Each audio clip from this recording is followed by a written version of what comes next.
everyone, welcome to the video. First you will have 10 seconds for each question and then I will explain the answer of that question. So best of luck, let's begin with the first question.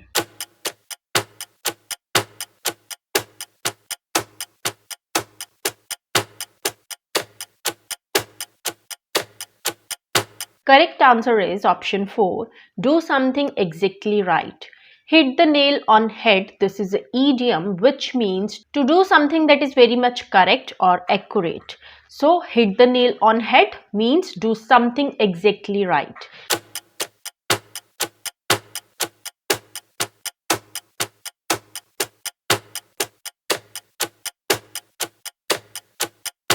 Tribesman जो है वो ध्यान से आए, क्यों आए? To collect the items collect करने के लिए जो कि ऑफिशियल्स अपने पीछे छोड़ गए थे.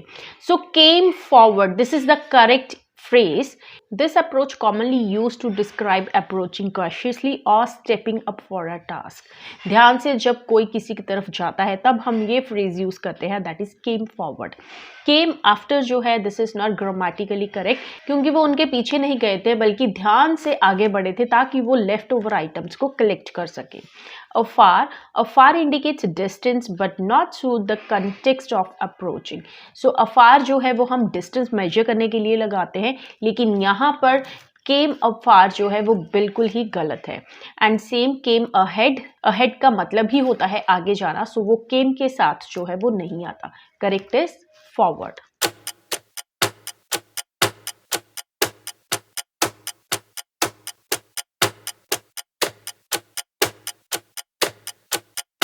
Ron said to me, he said his lunch at 2 p.m. yesterday. Now इस सेंटेंस को हमने इनडायरेक्ट स्पीच में बनाना है. सो इनडायरेक्ट स्पीच बनाने के लिए सब्जेक्ट हमारा वही रहेगा. सो रोन का रोन होगा. said to जो है वो हमारा कन्वर्ट हो जाएगा told me. सो told me, Rohan told me. यहाँ पे हम कॉमर्स जो है वो हटा देंगे और यहाँ पे हम वर्ड यूज करेंगे that. Rohan said to me that he had his lunch. Now this had word indicates that this is the past tense और past tense को हम past perfect में change करते हैं. So past को past perfect में change करने के लिए हम जो ये had है ये 2 बार यूज करेंगे क्योंकि थर्ड फॉर्म जो है हैव की वो भी हैड है और पास्ट में हमारा हैड भी लगता है. सो this is the correct option.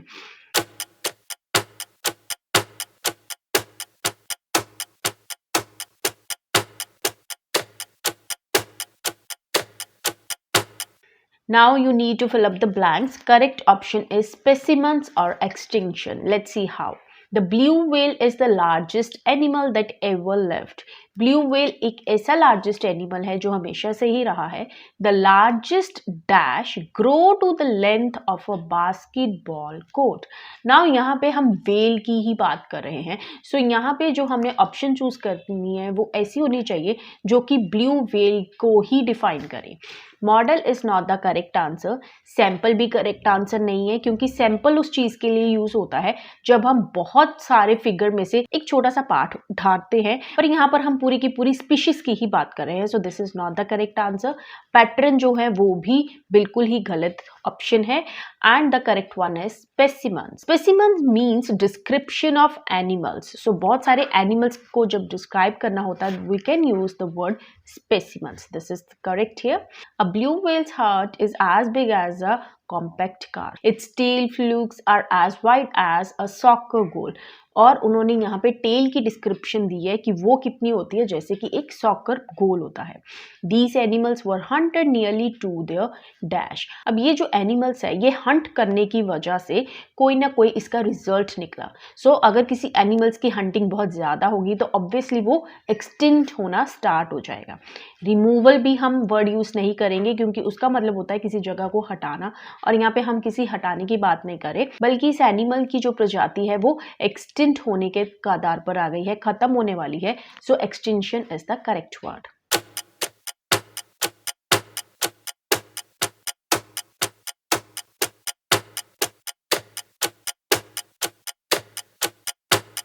she will already return home when her parents get back from their offices. Correct option is she will already return home. अब यहाँ पे जो सेंटेंस है will already return, ये यहाँ पे बिल्कुल ही गलत जो है वो टेंस यूज किया गया है. हमें यहाँ पे फ्यूचर परफेक्ट टेंस यूज करना था. फ्यूचर परफेक्ट टेंस का रूल क्या है कि will और शेल के साथ हम हैव लगाएंगे एंड हमारी थर्ड फॉर्म लगेगी. सो यहाँ पे विल और थर्ड फॉर्म लगी हुई है लेकिन हैव मिसिंग है. सो दिस इज इनकरेक्ट. और फ्यूचर परफेक्ट टेंस कब होता है? जब हम दो फ्यूचर के एक्शंस को एक ही सेंटेंस में डिफाइन करते हैं. और फ्यूचर परफेक्ट टेंस किसके साथ लगता है? वो वाले एक्शन के साथ जो कि पहले कंप्लीट होगा. सो यहाँ पे दो एक्शन है हमारे पास. This is number 1 and this is number 2. इस एक्शन के साथ हम फ्यूचर टेंस लगाएंगे. And what is the rule? Will have plus third form. So this is the rule of the perfect tense. She will have returned home. वो घर वापस आ जाएगी before her parents get back. कब घर वापस आएगी? उनके पेरेंट्स आने से पहले ही.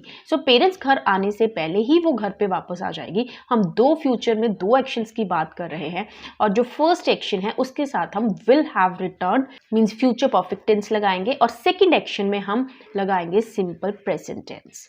चलिए इसके साथ ही हम सिंपल फ्यूचर टेंस भी समझ लेते हैं कि ये वो वाले टेंसेस है जो कि फ्यूचर में जो एक्शन होगा उसको रेफर करेंगे.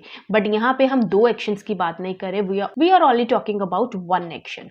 What is the rule here? Will shall plus verb with the first form. Her parents will get back from their offices later. So उनके जो पेरेंट्स हैं वो अपने ऑफिस से वापस आ जाएंगे. We are talking about the future. So हम कौन सा टेंस यूज करेंगे? Simple future tense. और जो ये एक्शंस का सीक्वेंस है ये मैंने आपको बता ही दिया है कि जो एक्शन पहले खत्म होगा उसके साथ हम फ्यूचर परफेक्ट टेंस यूज करेंगे.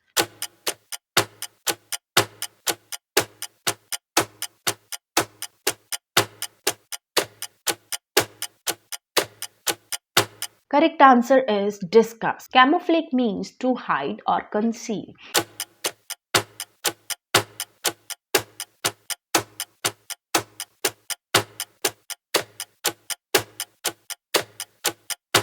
Antonym of renegade means followers. Renegade क्या होता है? वो वाला पर्सन जो कि किसी को चीट करता है. सो इसका जो ऑपोजिट है वो क्या आएगा? जो किसी को फॉलो करता है. So that's why follower is the correct option.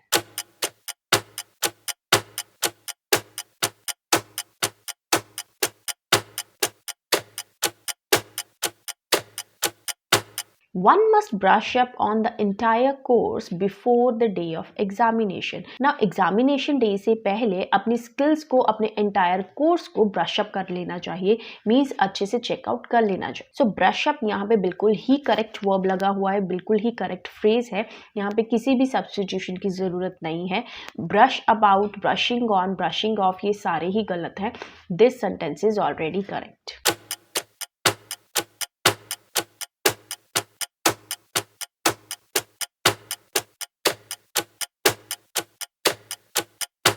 He pushed her on dash.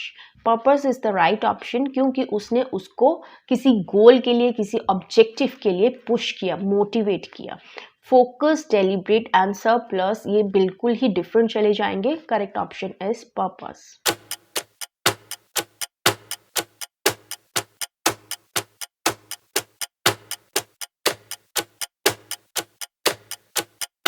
Correct option is approach. The easiest approach to get started is to use your imagination and maturity. Approach का मतलब होता है कोई method, कोई काम करने का way. So सबसे जो easy approach है imagination और maturity की वो क्या है? जल्दी से जल्दी किसी काम को start करना.